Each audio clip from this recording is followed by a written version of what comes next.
Alright, I am talking about Ultimate Fantastic Four Volume 1, The Fantastic. This is by Mark Millar, Brian Michael Bendis, and Adam Kubert.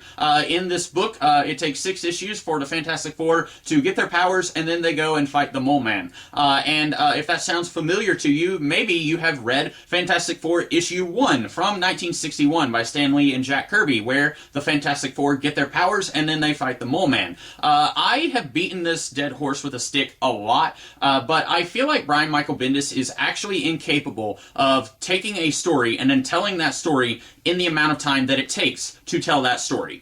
You look at the first issue of Fantastic Four from the early 60s, and at times maybe it feels like it's kind of rushing through some stuff, but I feel like for the amount of story that we get there, I feel like it does a good job getting through the story. It's not stretching things out unnecessarily. I personally don't feel like it is rushing through it. I feel like it does a good job of telling us the story that needs to be told in the amount of time that it takes to tell that story. This book, I feel like, so often, Bendis, and I shouldn't just blame Bendis, Millar is present here as well, and I'll talk about that more in a minute, but I feel like so often Bendis will come up with an idea for a story, and he'll say, okay, that could easily last 2 issues, so now I need to find a way to make it 6 issues, and it just feels kind of lazy to me. It feels like he is saying, I don't want to have to come up with more story ideas. Coming up with ideas is hard, so instead, I will come up with fewer stories and then make it last longer, and then I can just sit back in my easy chair and rake in the money, because people will buy an issue even if it is only 1/6 of a story. And I definitely think there is a place for longer form storytelling, but here, I just don't think that it works for me. And I've been saying that since the early 2000s when I was first discovering Bendis' work. This book, really not a whole lot going on here. It takes like 4 issues for the Fantastic Four to get their powers, and then they are all teleported to different parts of the world, and then most of them come back together. Sue Storm is kidnapped by the Mole Man, who worked at the Baxter Building where these guys were all, most of them were all at, and then the other 3, they go and they rescue Sue. There's really not a whole lot here. I think easily you could have cut out a lot of the fluff here, and this could have been 2 issues, might be pushing it. 3 definitely could have contained everything here. I don't think that we needed an entire 2 pages showing Reed right after he was born.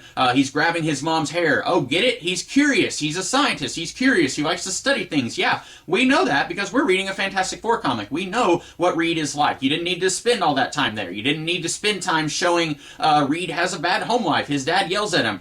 You really didn't need to spend any time there. You could have started with these guys at the launch site where they're about to try and teleport an apple into a different dimension. I feel like you could have started there. There's a lot in this book where it just feels like they're taking 1 panel's worth of story and then stretching it out into 1 page or 2 pages. There's 2 pages here where the Thing is walking down the road and a car for some reason hits him and then flips up in the air and then lands in front of him. It takes 2 pages for that to happen. I don't even understand why it's happening. Did this guy see a walking rock monster and deliberately try to run him over? I don't know, and I don't know why we're spending 2 pages showing this. We have read the Fantastic Four before. We know that the Thing is impervious to harm like this. You don't need to spend this much time showing that.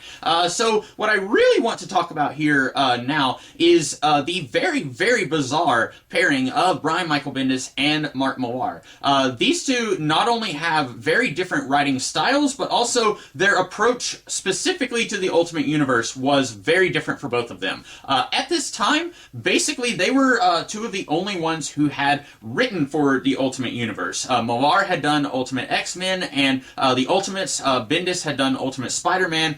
Chuck Austen had done a couple of issues of Ultimate X-Men. It was very early on, like within the first year of the series. It was a little 2-parter with Gambit, but really, a lot of people tend to forget about that. Mostly, Bendis and Millar were the founding fathers as far as writers go for the Ultimate Universe. So I guess in that way, maybe it makes sense that these 2 would get paired up to do the next big thing. We've seen the Avengers, we've seen Spider-Man, we've seen the X-Men. What's left? The Fantastic Four. So let's have these 2 work together to do this. Unfortunately, I don't really see a whole lot of Millar here. I would love to have seen some extra features for this book, like an interview between Bendis and Millar where they're talking about, like, Bendis came up with this idea, Millar came up with this idea, and then kind of get a look at their creative process. Because, as I said, this feels a lot like a Bendis book. It doesn't really feel very much like a Millar book. Bendis, his approach to Ultimate Spider-Man was to basically take the Spider-Man mythos as you know it, and then just simplify it a little bit.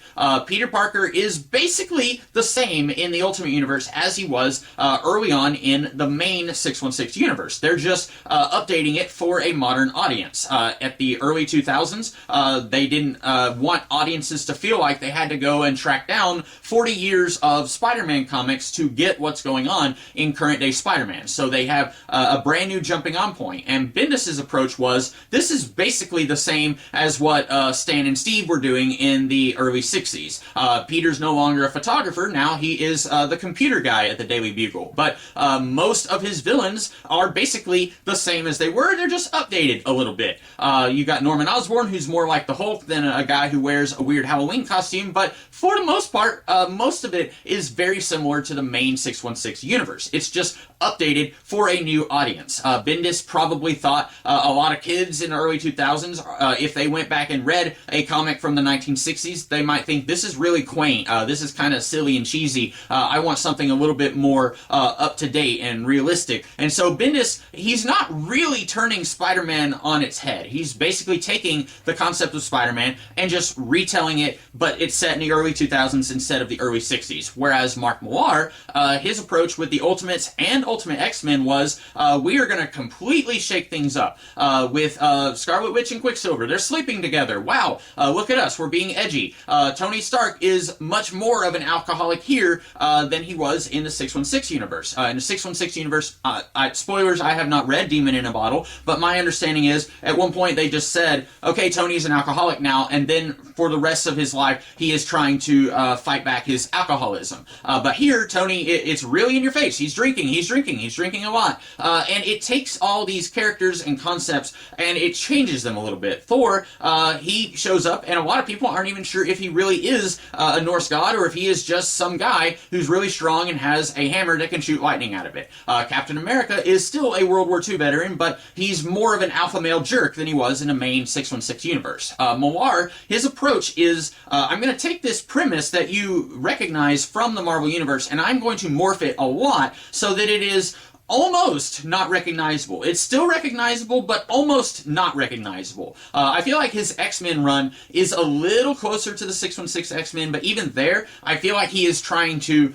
shift things a little bit so that it's incredibly different from its source material. And maybe Millar thought, if it's exactly the same as the main 616 universe, then what's the point? They might as well go and read the 616 version of the Ultimates or Ultimate X-Men. And I can kind of see that. Looking at this is basically the Bendis approach.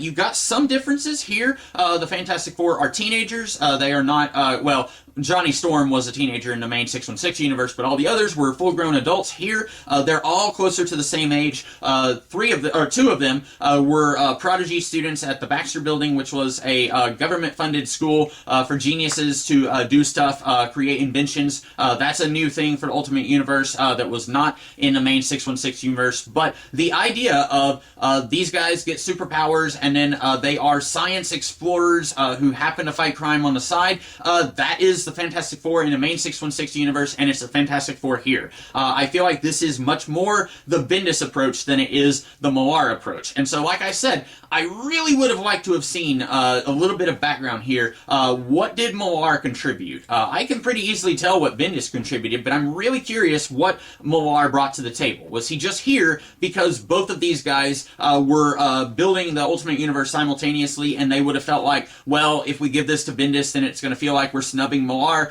even though Millar already had, well, I guess Bendis had Ultimate Marvel Team Up, so they each had 2 books at this point that they had done, so maybe they felt like, well, we need to be fair and we just need to give it to both of them. I don't know. But anyway, like I said, don't have a whole lot to say about the actual book itself. Hopefully, as I move forward with this series, I will actually have some stuff to say about these volumes, but right now, not a whole lot that I feel like I can say. So I hope you guys like this video, and I will be back in the future to talk about something else. In the meantime, have a great rest of the day. Catch you later.